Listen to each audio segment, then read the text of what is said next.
अश्वत्थामा के मन में प्रतिशोध की भावना आई और उसने फिर दोबारा ब्रह्मास्त्र चलाया। अभिमन्यु का पत्नी उत्तरा गर्भवती थी और वहां ब्रह्मास्त्र पांडवों का वंश को निर्वंश करने के लिए उत्तरा की ओर बढ़ने लगे। देवी उत्तरा दौड़ करके आई भगवान श्री कृष्ण के पास। पाहि पाहि महायोगी देव देव जगतपते नान्यं त्वदभयं पश्ये यत्र मृत्युः परस्परम्।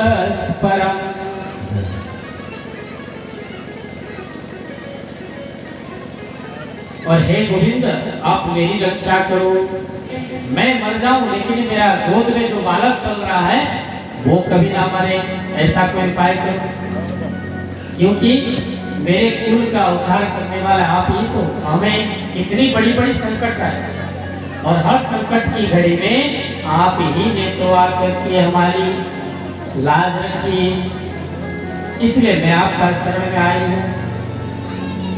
कन्हैया ने क्या किया?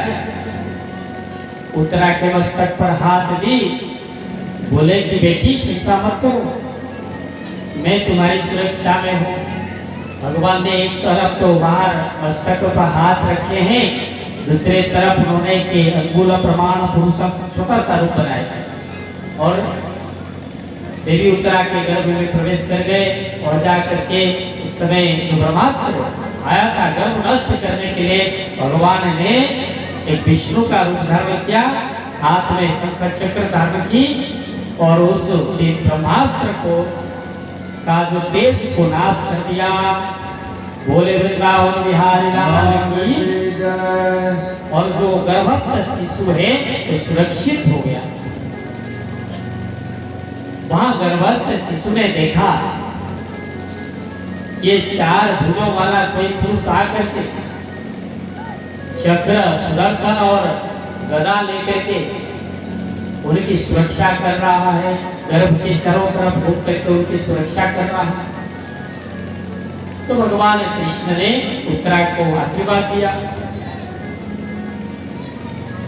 देवी माता कुंती ने देखा यहाँ दृश्य, उन्हें सब समझ में आई और माता कुंती ने कहा कि कन्हैया कोई साधारण पुरुष नहीं है, ये मानव नहीं है, ये तो साक्षात भगवान है। तो भगवान कृष्ण ने कहा कि मैं कोई भगवान नहीं हूँ, मैं तो आपका कन्हैया हूँ, आप मुझे कहाँ भगवान बना देते हो? तो बोले मैं तुम्हें पहचानता हूँ, तुम कितना ही अपने आप को छुपाओ, तुम तो परम ब्रह्म परमात्मा हो ही। तो भगवान ने कहा अच्छा ऐसी बात, अगर मैं भगवान हूँ तो मुझसे वरदान मांगो। तो नकुल सहदेव ने कहा कि अगर आप हमें वरदान देना चाहते हो तो हमें ऐसा वरदान दो कि मैं जन्म जन्मांतर तक आपका दास बन करके रहूं, आपका सेवा करता रहूं। बोल वृंदावन बिहारी लाल की जय। और अर्जुन से पूछा, अर्जुन ने कहा मित्र मुझे क्या पूछते हो, मुझे ऐसा वरदान दो कि हमेशा मैं आपका सखा बन करके रहूं। युधिष्ठिर जी से पूछा, युधिष्ठिर जी ने कहा कि मुझे ऐसा वरदान दीजिए कि मैं अपना धर्म मार्ग को कभी ना छोड़ूं, सत्य और धर्म को कभी ना छोड़ूं। भीमसेन से पूछा, लेकिन सबने तो कुछ ना कुछ मांग ही लिया, लेकिन भीमसेन ने कहा कि कन्हैया तुम दे क्या सकते हो, तुम्हारे बस में कुछ है ही नहीं।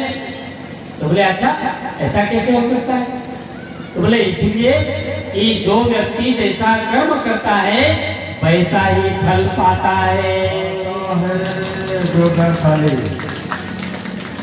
और मेरे कपाल में जो लिखा है वही होगा, तुम क्या कर सकते हो?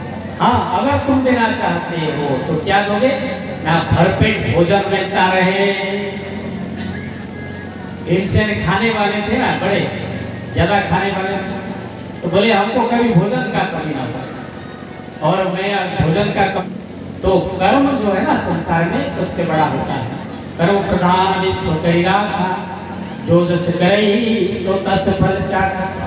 जैसा कर्म जो करता है वैसा ही फल पाता है। इसलिए हमें अपना कर्म को सुधार लेना चाहिए। यहाँ युवा कमेटी जो बच्चे लोग इतना मेहनत कर रहे हैं, बहुत बड़ा काम कर रहे हैं, इसका रिजल्ट आगे चल करके बहुत अच्छा होने वाला है। ये तो इस समाज के सरंगपुरा के आपके कुल खानदान आपका प्रतिष्ठा बहुत शिखर पर लेके जा रहे हैं। इसके लिए जोरदार ताली बजाएं। जोरदार तालियां।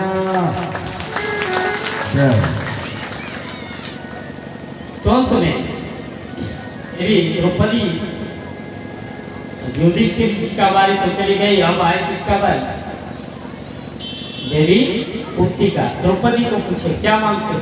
द्रौपदी ने कहा कि मुझे भी आप अपना सखी बना करके हमेशा रखें। अब कुंती की बारी आई। भगवान ने कहा कि फूफाश्री आप भी तो कुछ मांग लो। तो देवी कुंती ने कहा कि मुझे विपत्ति रूपी वरदान दीजिए।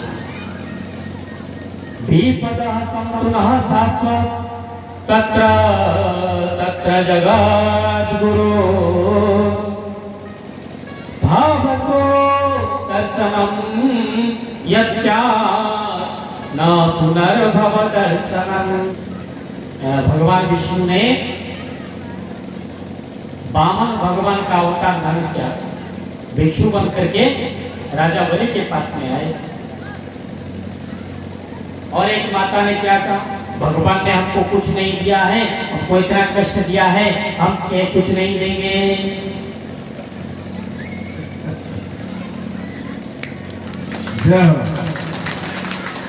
लेकिन हमारे बगल में महाराज जी हैं दयानंद जी, जो आप ही के इलाके रहने वाले हैं। उन्होंने उनको समझाया बोले कि आपके पूर्व जन्म में आपने जो पाप कर्म की थी उसका परिणाम आज मिल रहा है।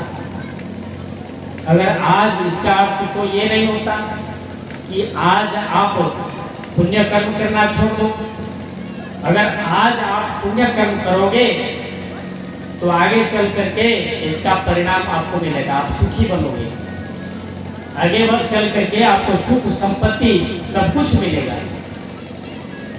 इसलिए आप ऐसा मत सोचो कि मैं आज पुण्य कर्म नहीं करूंगा, दान नहीं करूंगा, भगवान का नाम नहीं लूंगा। इतना अभिमान क्यों भगवान के प्रति? क्योंकि हमारे पास में समझ नहीं है, कोई समझाने वाला नहीं है। लेकिन हमें बड़ा खुशी होती है, अभिमान किए हुए हैं भगवान धर्म से जो बिछुड़ गए, दूर हो गए, तो उनको समझाना पड़ता है। अगर कोई बैठे रहते यहाँ केवल कथा करके, तब क्या ये हो पाता?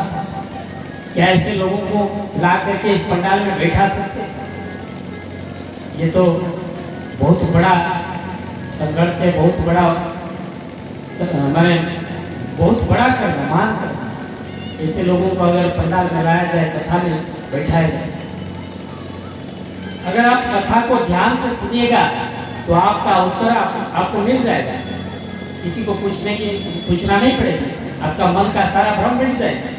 तो यहाँ पर देवी कुंती और पांडव लोग महाभारत की लीला तो सभी जानते होंगे, सुने होंगे। आजकल तो टीवी में बहुत सारा सीरियल देता है इस विषय में, महाभारत में, रामायण के बारे में बहुत समझते होंगे कि महाभारत में ये पांडव लोगों को कितना कष्ट हुआ था, ये दुर्योधन और कौरव इनको कितना दुख दिया था। भगवान कृष्ण और उनका माता पिता यशोदा देवकी को कितना कष्ट हुआ था, कंस ने कितना कष्ट दिया। रामायण में भी भगवान श्री राम, लक्ष्मण, सीता माता को कितना दुख झेलना पड़ा। ये सभी आप जानते हैं। इस संसार में जो भी आया है उन्हें सुख और दुख दो चीज अनुभव होते हैं। ये जिस प्रकार एक सिक्के का दो पलड़ा होता है ना, उसी प्रकार सुख और दुख होता है। अब सोचिएगा कि हमेशा सुख मिले तो ये संभव नहीं है। अब सोचिएगा कि हमेशा दुख में मिलता रहेगा, ऐसा भी नहीं है।